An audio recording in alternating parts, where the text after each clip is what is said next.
Hi guys, Melissa here from Pottsville and Cabarita Physio.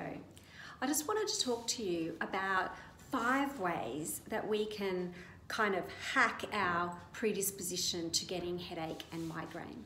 So there's 5 lifestyle changes that we can make that will make a huge difference to how often you get your headache and migraine and how severe it is when it comes, if it comes. So the first one is exercise. So really important.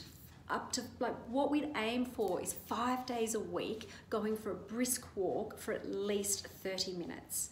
So it's great when you come to physio, we'll give you strengthening exercises for your neck and specific exercises for you, but you need to get in that aerobic exercise, and the best way to do it is just getting outside, getting into the fresh air and having a really brisk walk. So we need you to be walking for a minimum of 30 minutes, and we need you to be doing it at least 5, preferably 6 days a week.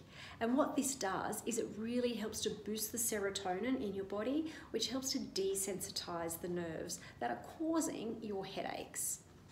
The second one is what we eat, what we put in our body. So we all know what we should and what we shouldn't eat. So we should be eating clean, loads and loads of vegetables, and really trying to absolutely and totally avoid refined carbohydrates, sugary foods. We also need to really try to cut down on the coffee and the alcohol. Preferably cut it out altogether if it's triggering your headaches, but even if it's not directly triggering a headache, just try to minimize it as much as you can.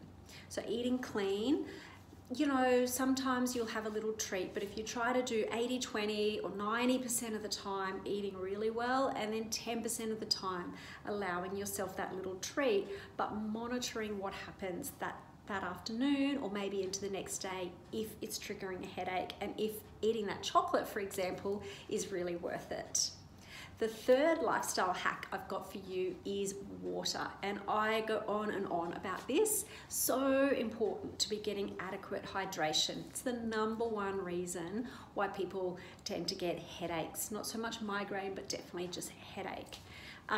We should be drinking 33 milliliters for every kilogram of body weight. So you can do your little equation, and then adding on an extra 250 milliliters, so another glass for every caffeinated or alcoholic beverage that you have. Not that you'll be having them anymore, but if you do, adding that on. So you need to do that little calculation and make sure you're getting that much water every day. The next lifestyle hack is sleep. So people with headache and migraine just cannot get away with a reduced amount of sleep. It's just the way it is, and we need to accept it. You need to be getting at least 7 hours every single night, and preferably more than that. So you'll work out what you need, but really an 8-hour minimum. Some of us need 9 hours every single night. And if you're not getting that sleep, then that nervous system just becomes really sensitized, and that headache is just waiting to strike.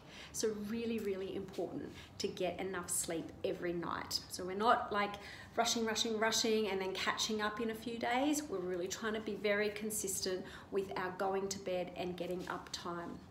And my last tip is managing your stress levels. So as we now know, a migraine and headache is a neurological condition, a nervous system condition. And what happens is our nerves get super sensitized. And if we're stressed, running around, anxious, that is only going to wind up the system more. So we need to do whatever we can to just slow down, take a few deep breaths, and really try to desensitize those nerves. So a meditation practice is really highly recommended for everyone suffering from headache and migraine.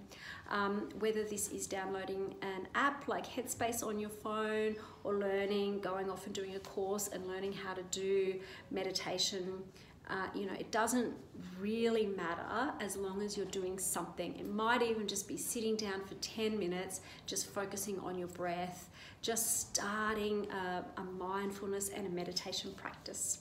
So there you have it, guys. There's my 5 lifestyle hacks for you for trying to reduce those headache and migraines.